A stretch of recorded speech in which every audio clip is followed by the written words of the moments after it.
Haya, tunaendelea kuzungumzia masuala ya siasa. Jiwel, nije kwako kabla nirejee kwake Nimo, na hilo swala ambalo nimelizungumzia kwa sababu ya kwamba viongozi wa kisiasa haswa vigogo na wamekuwa mamlakani muda mrefu mara kwa mara, si sasa, hata kabla ya uchaguzi mkuu uliopita, chaguzi nyingine zimepita, manifesto zao nyingi au gumzo lao kubwa linahusu vijana. Lakini kina wanapoingia mamlakani ndio wataajiri vijana hapa na pale, wape mamlaka hapa na pale, lakini sauti yao haisikiki. Ni kana kwamba bado kigogo, kama alivyosema Peter, ni kwamba viongozi wanajua kwamba sauti ya kijana si ya kusikika. Sauti yake itasikika wakati tunataka tu achochee kitu fulani, aidha kutuletea idadi ya wapiga kura, aidha kutuletea watu katika mkutano. Je, hiyo ndio nafasi yenu kama vijana? Na wengine mmesoma, mna taaluma tofauti. Je, hiyo ndio nafasi ya vijana peke yake katika taifa hili, ama unahisi kwamba kuna jukumu muhimu sana ambalo linapuuzwa sasa hivi na viongozi? Nimrod, kama ulivyosema, sisi kama vijana kwanza tuko na what is called numbers. Tuko na idadi ya walio wengi zaidi katika nchi hii ya Kenya. Sasa sisi kama vijana pia tuko na nikubalie niseme katika kimombo, we have an opportunity kufanya mengi zaidi kuliko tunavyofanya sasa hivi. Asante. Sasa hiyo opportunity imepotea wapi, ama kitu gani ambacho kinawafanya vijana kutoweza kuifikia? Je, ni ukosefu wa maarifa, ukosefu wa kupata ngazi rahisi za kupanda, au kuna uchochezi mwingine huko, iwe ni rasilimali, fedha na kadhalika? Ukosefu wa rasilimali kwanza imechangia pakubwa. Tuseme kwamba mtu unapotaka kufanya biashara, kwa mfano, unakosa ile rasilimali inayohitajika. Pia tuongelee uzoefu, tuseme experience, lack of experience. Tunakosa experience ile wakati unaenda kuomba kitu unaambiwa tunataka 15 years experience. Mimi kama mtu nilie miaka 29, Bwana Nimrod, nitatoa wapi 15 years? Umezungumza vizuri. Najua ni kiongozi wa vijana kwa sababu umechaguliwa kama mwakilishi wodi maalum. Na nafikiri ni mawazo yaliyotokana na baadhi ya viongozi waliokuwa Uasin Gishu. Lakini katika nafasi ile, tupatie taswira yako. Umehisi kwamba ndio viongozi ambao wamewazidi umri wanawapa vijana nafasi na sauti yenu inasikika, ama ni nafasi tu umepewa kama mwakilishi wodi, lakini inapokuja katika nafasi ya meza kuzungumzia hata masuala kuhusu kaunti ya Uasin Gishu unajikuta kwamba unawekwa nyuma? Nafikiri tufahamishe. Kuna ubaguzi wa umri. Ubaguzi wa umri upo sana katika zile meza za decision making tables. Tuko na ubaguzi wa umri. Mimi ninapoongea kama kijana, hata pale kwa kaunti yetu ya Uasin Gishu, kwanza unaambiwa wewe nyamaza kwanza. Unaona, kwa sababu kuna wale watu wanajiona kuwa wanajua zaidi kukuliko, na wakati mwingine wanakubelittle, wanakufanya usikie kweli na kweli sifahamu ya haya, wacha nirudi nyuma kidogo. Sijui kwa nini natokea hivyo. Mmoja aniambie, kwa sababu ukiangalia vigogo wa kisiasa walioko sasa, wengi wao walianza kuingia uongozini, mwingine akiwa miaka 23, mwingine miaka 30, mwingine 25 na kadhalika. Wako hata kiongozi wa taifa sasa hivi Daktari William Samoei Ruto akiingia mamlakani, akiongoza Youth for KANU 1992, akiwa mbunge, si kwamba ati alikuwa na umri wa miaka 49 au 50 au kitu kama hicho. Musalia Mudavadi pia ameingia mamlakani akiwa na umri mdogo, Kalonzo Musyoka na wengine. Ni kwa nini mnahisi kwamba safari hii inakuwa tofauti, wakati mnajihisi kwanza mmepevuka kuingia katika masuala ya uongozi na si siasa tu, nafasi zote, kwamba bado mnachukuliwa kwamba bado hamjapevuka, hamjakomaa, na kwamba ati wakati wenu bado unakuja? Okay, Nimrod, asante kwa kunipea hii fursa. Tatizo kuu, mimi nitashinda nikisisitiza, tatizo kuu yenye tunapitia ni hiyo venye wametuprogram. Unaona programming, hao watu wanatuambia hatuna mali, wanatuambia hatuna experience, unaona, wanatuambia hatuna hiyo uwezo, lakini ikifika hapo kwa kuhitaji watu wa kukusaidia kurise, unaona, kama kigogo unatafuta hao youths wenye unasema hawana powers, hawana mali na hawana experience. Sasa swali langu ni kama hatuna powers na hatuna mali na hatuna experience, mbona tuna uwezo lakini ya kukufanya wewe ukue kiongozi, alafu ukishakuwa kiongozi ukifika hapo mbele unakuja kutunyanyasa kama kigogo. Nipe mfano kwa mfano leo hii ukasema unatangaza unasimama kuwania kiti chochote cha uongozi, iwe ni sehemu unayotokea kule Njoro au hata ukaamua pengine unaelekea katika eneo la kaskazini. Nani unafikiri atakuwa kikazu kwako? Mimi. Kijana ama mtu ambaye amekuzidi umri ambaye anastahili kukushika? Ni mtu ambaye amenizidi umri, kwa sababu utapata kama sasa huko kwetu nyumbani kwenye nililelewa, kwenye nilizaliwa huko kaskazini, utapata mtu ni labda akona cheo kubwa, tuseme ni waziri, sawa, lakini kuna viongozi ambao ni vijana bado wenye wamekuwa wakiserve kwa county hadi sasa wanaserve kwa county level, labda wengine wao ni senator, sawa, wengine wao labda ni MCAs ama MPs, sawa, lakini wanataka wa rise watoke kwa hiyo nini level wakuja kwa sababu kitu kama governor, unaona, ndo wakuja watusaidie, watuletee hata maendeleo kama youths, unaona, watushikilie mkono kama youths, watupe hiyo hope ya kuingia pia ground, pia sisi tuone kumbe shida si mali, pia sisi tuko na uwezo yenye tunaweza itumia hata bila mali na bado to rise politically, unaona. So utapata hao watu wakijaribu kuingia ground na waanze kucampaign, hao vigogo sasa ndo wanakuja wanafund hizo helicopters, unaona, ama hizo magari, na wana hire goons like waende huko Northeastern, sasa huko nyumbani kwenye tuseme labda tuliwaelect na kazi yao huko tu Nairobi, unaona, kufanya tu vituko zao, labda kugonganisha watu, unaona, lakini hakuna maendeleo wanatufanyia mingi huko nyumbani, unaona. Labda utapata mtu ni waziri wa afya, lakini huku kwetu ukifika mahospitali ziko na shida, unaona, hatuna enough equipments huko. Juzi kuna time stima ilipotea, kulikuwa na blackout countrywide, but huko kwetu hiyo General Hospital, na mimi ni daktari, huko kwetu hata hakuna backup generator.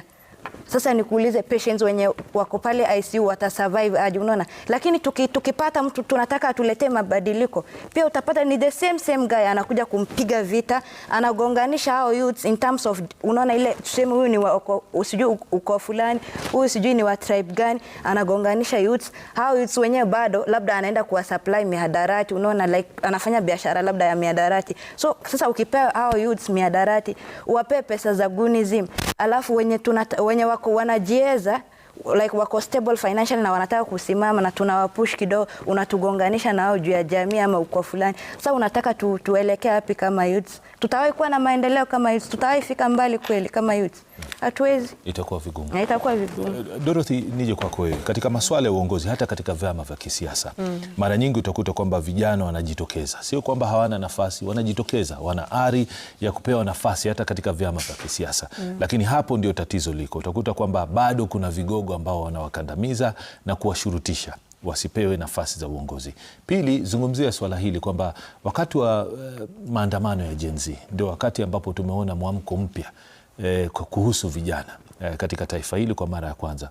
Wakati huo, na tumeshazungumza hili jambo hapo awali, ni kwamba watu walitarajia kwamba kutokana na msukumo huo vijana wangekuwa wakakamavu zaidi.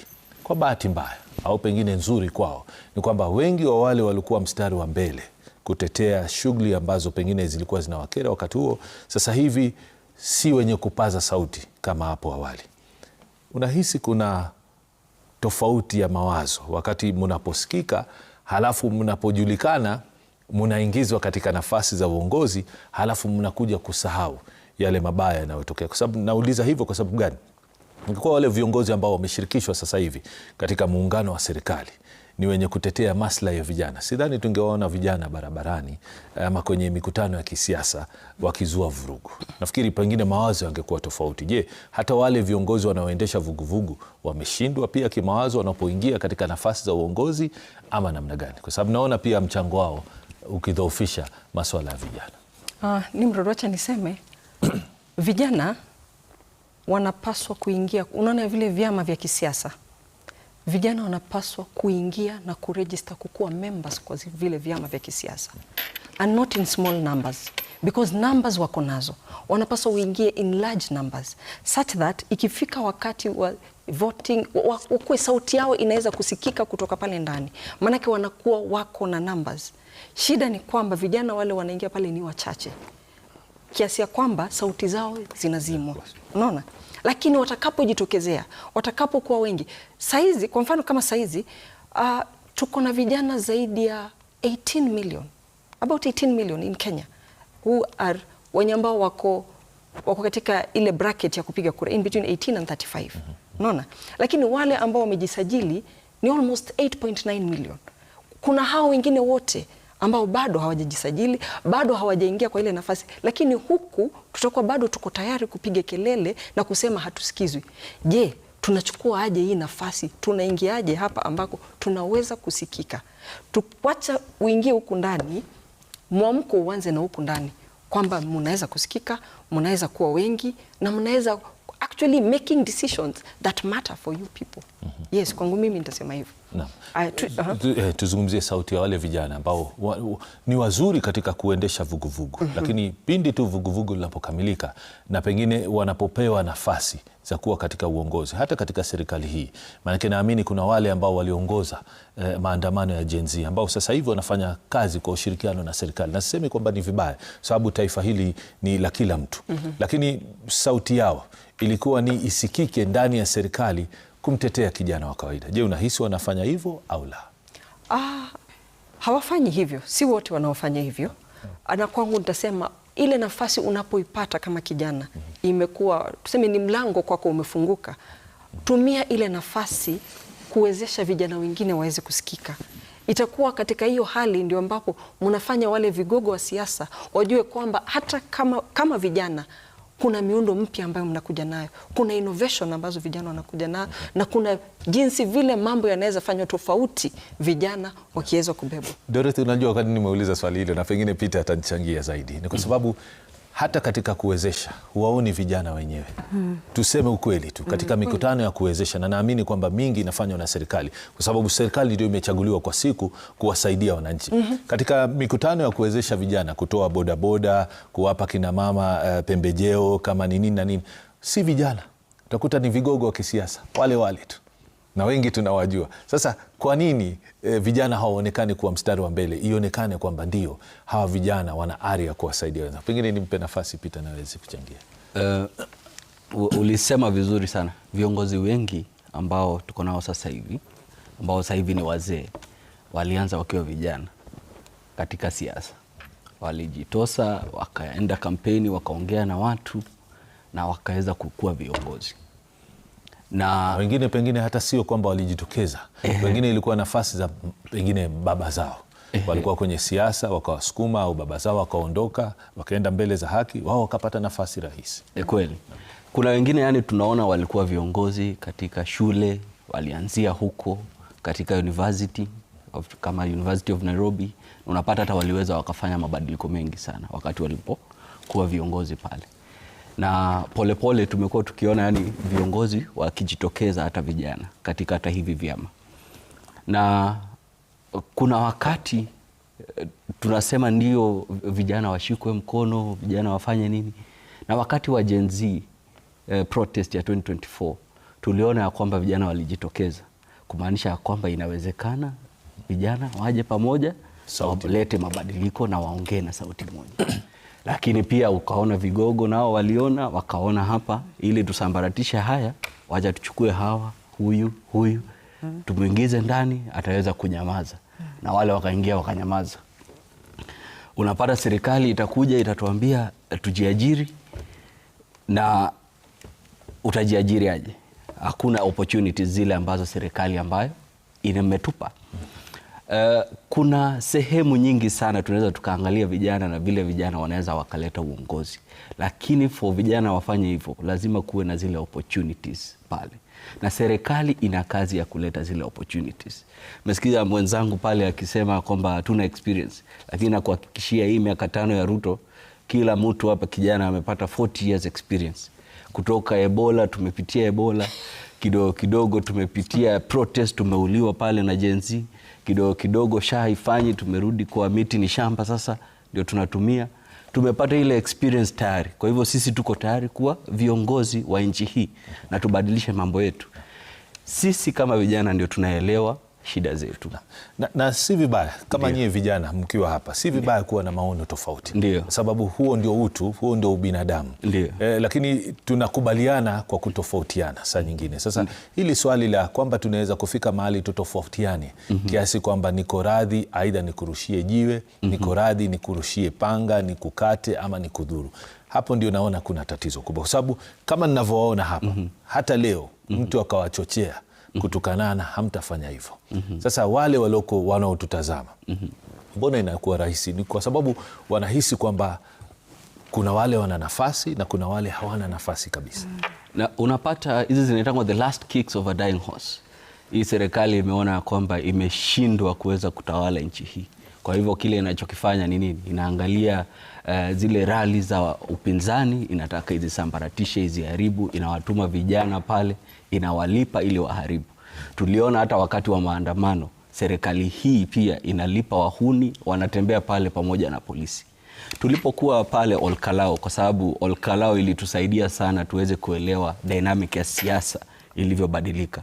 Serikali ilimwaga pesa, walipelekewa hata boats huko, baadaye zipelekwe Kisumu pale ambazo zinahitajika, wakapelekewa viatu. Yaani walipewa vitu mambo mengi. Barabara ilitengenezwa siku 2 pale. Barabara. Na hapa Homa Bay tumeona barabara yazitengenezwa. Kwa hivyo serikali ina uwezo. Ikiamua inaweza ikabadilisha mambo, ina uwezo. Tulikuwa tunaona vijana pale, yani hata wakipiga risasi pale, wako kwenye gari, wanafanya kazi pamoja na hawa watu polisi, wanafanya pamoja na polisi. Polisi wanaangalia tu. Unapata yani watu wako masked, wanatupa tear gas. Wakati ule tuliweza kuona ya kwamba watu wakishikana wanaweza wakaamua mambo yatabadilika pale Olkalao, kwa sababu vurugu ilitolewa, lakini watu wakawaambia hapa hatuna vurugu, hatutakubali hii vurugu, mtaondoka hivyo hivyo tu, lakini uamuzi wa watu utaenda mbele. Najua mara nyingine wanasema ni rahisi kukosoa, lakini nitakuja baadaye nikuulize Peter. Ikiwa una nafasi ya kubadilisha mawazo ya vijana walioko sasa, na sio tu wale ambao unashabikia nao katika chama fulani, bali hata wale ambao unahisi ni wapinzani wako, utafanya nini kubadilisha mawazo yao katika mazungumzo, sio katika uchochezi na kadhalika? Lakini nimeona wenzangu hapa walikuwa wamekusikiza ukizungumza, wakataka niwape fursa. Nianze na wewe Nimo, alafu nimpe nafasi jibu. Okay, thanks kwa kunipa hii fursa. Mimi ningependa kutofautiana kidogo na ndugu yangu hapa. Alisema shida ni serikali na si upinzani. Lakini mimi kama Nimo, unajua mimi sijui kudanganya. Niko huko Egerton, right? Mimi ni student leader huko. Lakini utapata wakati wa hao watu wa wapinzani wanakuja, wanatafuta hao leaders, student leaders across all universities, ndio wakuje wawasaidie kumobilize youths. Unaona hao ni wapinzani bado, si serikali, ni wapinzani bado. Na niko na evidence, wanakuja wanakuambia ati sijui ati ulete sijui watu 6 sijui nini. Unaona sasa shida si ati ni serikali ama shida si ati ni wapinzani. Shida ni watu binafsi, like individuals, like hivi, like wenye wanaweza bana. Niulize tu swali la kizushi. Kuna mwanasiasa yeyote asiyefanya mobilization, iwe ndani ya serikali au si serikali? Manake hata katika mikutano ya serikali, wanakwenda katika mikutano ya uwekezaji, empowerment, pia wamesafirishwa, wameitwa wale. Kwa hivyo sioni kama kuna kwa sababu pia tukumbuke kwamba hii mikutano ni kwa manufaa yetu. Ningependa nimalize. Iwe ni ya upinzani. Nilikuwa nakosoa hapo kwamba si tatizo kumobilize. Na mara nyingi university students wametumika kwa. Like sasa ndo nasema sasa shida ni like unaona like ukikuwa mobilized. Sasa ni watu wenye wanakuwa mobilized wakuwe wanatumia common sense vizuri. Ukae ukijua unatumika kufanya nini. Unaona shida si eti ni serikali ama shida si upinzani. Shida ni sisi youths, unaona. Na unajua sisi youths tukiaona ile powers tuko nazo, tunaweza badilisha vitu mingi, unaona. Tunakubali hao vigogo watutumie vibaya. Shida ni sisi. Na mimi ningependa sana tuambie watu like tushikilia watoto wetu vizuri, tuwa mentor. Like hiyo mentorship inafaa kuanzia grassroots level. Uko nyumbani, wazazi washikilie watoto wao, wajue kwenye wako. Shida ni hao wazazi hata. Jiwe, kwa kifupi sana. Najua umekutana na vijana tofauti. Wale ambao wanaunga mkono serikali hii, wale ambao wana mawazo tofauti na wale ambao wako katika upinzani. Mnapoketi katika mazungumzo yenu, je, unahisi tofauti ni sawa na zile ziko na vigogo wetu ambao wanatukanana, wanajibizana, wanaaibishana hadharani, au namna gani? Kwa sababu ukitumia mfano wa aliyekuwa naibu rais Rigathi Gachagua na naibu wa rais wa sasa Rigathi Profesa Kithure Kindiki, utakuta saa nyingine maneno yao ni ya kudhalilishana hadharani. Sasa nyinyi mnapozungumza, mnaweza kuweka tofauti zenu tofauti na vile wanavyofanya, ama gumzo pia ni lile lile kwa vijana? Asante Bwana Nimrod. Kwanza kabisa nataka kumkosoa kabla nijibu swali lako. Nataka kumkosoa rafiki yangu Gitau kuwa unaposema ni serikali inaleta vurugu katika mikutano za upinzani, nataka kukosoa kuwa wale vijana wanaoletwa, unaosema wanaletwa ni vijana wa eneo hilo. Vijana katika eneo la mbali hawawezi letwa kufanya vurugu. So tunarudi bado kwa lile swali la mbona sisi vijana tukubali kutumika. Tunarudi bado kwa lile swali. Turejee katika swali lako. Umesema kuwa tunapokaa chini na vijana wenzetu kama zungumzo ni lile lile. Mimi kama kijana ninaweza kuwa ninaegemea katika upande fulani katika kisiasa, lakini mimi ninaweza kaa chini na walio tofauti na lile ambalo ninakubaliana nalo. Tuseme katika, unajua, in as much as sisi katika serikali ama sisi tunaoegemea upande fulani, sisi pia tuko na nitasema tuko na upande wetu ground tuko na tofauti lakini tunaweza mara nyingi ukienda katika sehemu fulani utakuta kwamba hii ni ngome ya watu fulani, hata ukabadilisha mawazo ya aina gani haiwezekani na inakubalika. Kwa mfano Uasin Gishu sasa hivi kiwango kikubwa ni watu ambao wanaegemea serikali, kwa hivyo lakini pia ni cosmopolitan. Sasa lazima tukae na ndugu zetu ili mambo yasonge, ili tukue na amani. Lazima tuzoee kukaa pamoja. Sasa sisi kama vijana tukishinda kukubali kutumika, biashara haiwezi fanyika katika kaunti yetu. Hatuwezi pata huduma tukisema huyu ni wa mrengo fulani, huyu ni wa mrengo fulani, hatuwezi pata huduma. Sasa mimi kama kijana nataka kuwahimiza vijana wenzangu kuwa tusikubali kutumika. Ni sisi kukataa, tuseme hatutaki hili, hatutaki hili. Tufanye kazi pamoja. Ikifika wakati wa kura tupige kura, lakini tuache sarakasi za huyu ni wa huku, huyu ni wa huku. Nimewapata. Kidogo tuende mapumzikoni alafu turudi. Lakini mweke mawazo hayo, malaki pia watazamaji watataka kusikiza. Bado nikeli na wageni wangu Bwana Peter Gitau, Dorothy Mwanyumba, Nimo Mahmud na vile Jewel Kogo. Siondoke hapo ulipo, tunarejea hivi punde.